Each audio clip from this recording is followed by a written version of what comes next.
Namaste to our respected Sub-Lieutenant Santosh Gudigar sir and to all cadets of 3/8 Karwar Naval Subunit NCC SDM College Hanavar. My name is Omkar, a lecturer in Commerce in Guru Sudhindra College, Bhatkad.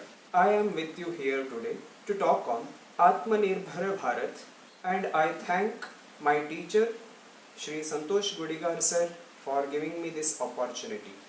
During my BCom in SDM Honavar, I was also a part of NCC Army Wing, so I feel proud to be with you today. So, Atmanirbhar Bharat, Self-Reliant India or ಸ್ವಾವಲಂಬಿ ಭಾರತ್ ಅಂದರೆ ನಮ್ಮ ದೇಶ ಯಾವುದೇ ವಿಚಾರದಲ್ಲಿ ಬೇರೆಯವರನ್ನು ಅವಲಂಬಿತವಾಗದೆ ಸ್ವಾವಲಂಬಿಯಾಗಿ ಬೆಳೆಯುವ ಒಂದು ತತ್ವ. ವೈಯಕ್ತಿಕ ಮಟ್ಟದಲ್ಲಿ ಹೇಳಬೇಕೆಂದರೆ ನಾನು ಬದಲಾಗಬೇಕು. ಹೇಗೆ? ಸ್ವಾವಲಂಬಿಯಾಗಿ ನನಗೆ ಬೇಕಾದ ವಸ್ತುಗಳನ್ನು ನಾನೇ ಸ್ವತಃ ತಯಾರಿಸಿಕೊಳ್ಳಬೇಕು. ಇಲ್ಲದಿದ್ದಲ್ಲಿ ನನ್ನ ಜನರಿಂದಲೇ ಅದನ್ನು ಕೊಂಡುಕೊಳ್ಳಬೇಕು. ಇದರಿಂದ ನಾನು ಮತ್ತು ನನ್ನ ಜನರು ಬೆಳೆಯಬಹುದು. ಹೀಗೆ ನನ್ನ ಭಾರತ ಸ್ವಾವಲಂಬಿಯಾಗಬಹುದು. ಸ್ವಾವಲಂಬಿಯಾದರೆ ನಮ್ಮ ದೇಶದ ಅಭಿವೃದ್ಧಿ ಸಾಧ್ಯವಾ? ಹೌದು. ಭಾರತದ ಪ್ರಧಾನಮಂತ್ರಿಗಳು India was a golden bird ಎಂದು ಅವರ ಭಾಷಣದಲ್ಲಿ ಉಲ್ಲೇಖಿಸಿದ್ದರು. ಹೌದು, ಭಾರತವು ಒಂದು ಚಿನ್ನದ ಪಕ್ಷಿಯಾಗಿತ್ತು. ಆದರೆ ಸ್ವತಂತ್ರಾಪೂರ್ವದಲ್ಲಿ ವಿವಿಧ ದಾಳಿಗಳಿಂದ, ಗುಲಾಮಿತನದಿಂದ ನಮ್ಮ ಆರ್ಥಿಕ ಪರಿಸ್ಥಿತಿ ಕುಸಿದಿತ್ತು. 1913ರಲ್ಲಿ ನಮ್ಮ ಭಾರತದ GDP 3.8% ಇತ್ತು. ಹಾಗೆ ಸ್ವದೇಶಿ ಆಂದೋಲನದಿಂದ ಬ್ರಿಟಿಷರು ಭಾರತವನ್ನು ಬಿಟ್ಟು ಹೋಗಬೇಕಾಗಿ ಬಂತು. ಹಾಗೆಯೇ ನಮ್ಮ ಭಾರತದ GDP 1947ರ ಸಮಯದಲ್ಲಿ 7.8% ಇತ್ತು. ಹೀಗೆ ಈ ಹೆಚ್ಚಳ 1913ರಿಂದ 1947ರವರೆಗೆ ಸ್ವದೇಶಿ ಆಂದೋಲನದಿಂದಲೇ ಆಗಿತ್ತು. ಸ್ವದೇಶಿ ಆಂದೋಲನವು ಆತ್ಮನಿರ್ಭರತೆಯ ಒಂದು ಭಾಗ. ಸ್ವದೇಶಿ ಆಂದೋಲನದಿಂದ ಬ್ರಿಟಿಷರು ತೊಲಗಬೇಕಾಗಿ ಬಂತು. ಹಾಗೆಯೇ GDPಯ ಹಂತವಾದ ಹೆಚ್ಚಳವು ಕಂಡುಬಂತು. ಆದ್ದರಿಂದ ಭಾರತವು ಸ್ವಾವಲಂಬಿಯಾದಲ್ಲಿ ಭಾರತದ ಅಭಿವೃದ್ಧಿ ಸಾಧ್ಯ ಎಂದು ನಾವು ಹೇಳಬಹುದು. ಈಗಿನ ಸಮಯದಲ್ಲಿ ಆತ್ಮನಿರ್ಭರತೆ ಅಥವಾ ಸ್ವಾವಲಂಬಿ ಜೀವನ ಯಾಕೆ ಅವಶ್ಯ? ಕೊರೋನಾದಿಂದ ದೇಶ ಮತ್ತು ವಿಶ್ವ ಮಟ್ಟದಲ್ಲಿ ಏನೇನಾಗಿದೆ ಎಂಬುದು ನಮಗೆ ಗೊತ್ತೇ ಇದೆ. ಆರ್ಥಿಕವಾಗಿ ನಮ್ಮ ಜನರು ಕುಗ್ಗಿ ಹೋಗುತ್ತಿರುವ ಈ ಸಮಯದಲ್ಲಿ ನಮ್ಮದೇ ಜನರಿಂದ ವಸ್ತುಗಳನ್ನು ನಾವು ಖರೀದಿಸಿದಲ್ಲಿ ನಮ್ಮಿಂದ ನಮ್ಮ ಜನರಿಗೆ ಉತ್ತೇಜನ ಹಾಗೂ ಉಪಯೋಗವಾಗುವುದಿಲ್ಲವೇ? ಆದ್ದರಿಂದ ವೋಕಲ್ ಫಾರ್ ಲೋಕಲ್ ಎಂಬುದು ಈಗ ಅತ್ಯಗತ್ಯವಾಗಿದೆ. ಇದು ಕೂಡ ಒಂದು ದೇಶಭಕ್ತಿಯ ಕೆಲಸವಲ್ಲವೇ? ಈ ಕೊರೋನಾಘಾತವನ್ನು ಎದುರಿಸುವ ಸಮಯದಲ್ಲಿ ನಮ್ಮ ಆತ್ಮನಿರ್ಭರತೆಯು ಪ್ರಕಟವಾಗಲಿ. ದೇಶದ ಮಟ್ಟದಲ್ಲಿ ಇದು ಸಾಧ್ಯವಾಗಿದೆ. ಯಾಕೆಂದರೆ ಉದಾಹರಣೆಗೆ ಇದೇ ಕಳೆದ ಜನವರಿಯಲ್ಲಿ ಭಾರತದಲ್ಲಿ ಒಂದೇ ಒಂದು PPE ಕಿಟ್ ತಯಾರಾಗುತ್ತಿರಲಿಲ್ಲ. ಆದರೆ ಇಂದು 2 lakh per day PPE kit ತಯಾರಾಗುತ್ತಿದೆ.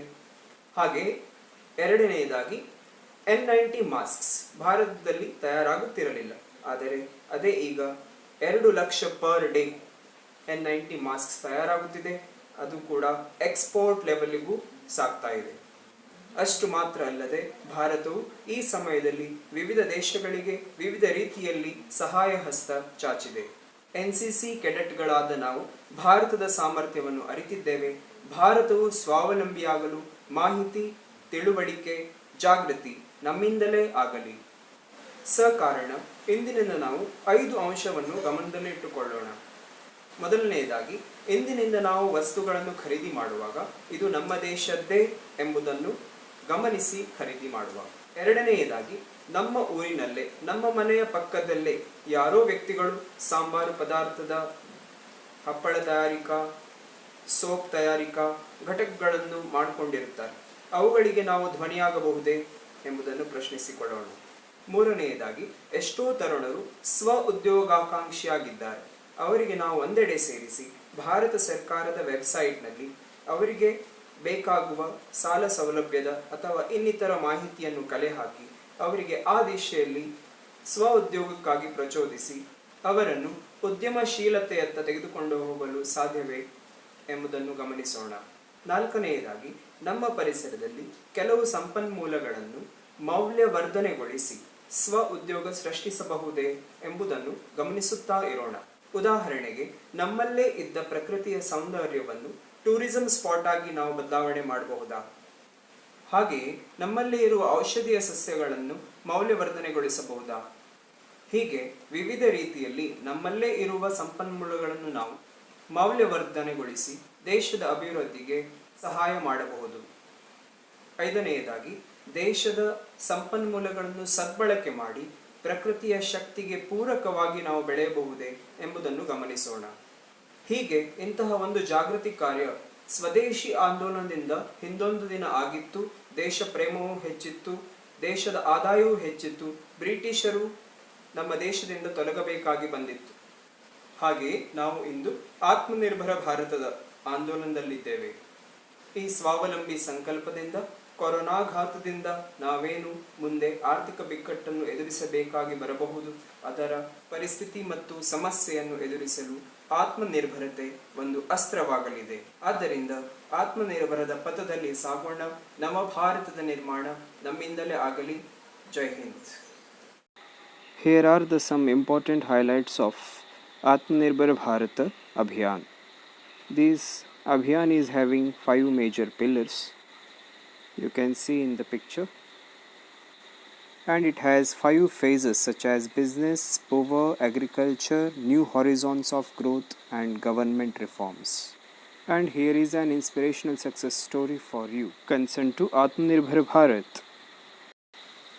And here are some websites which you should note it and keep in touch with, which enable you to get more and timely, accurate informations.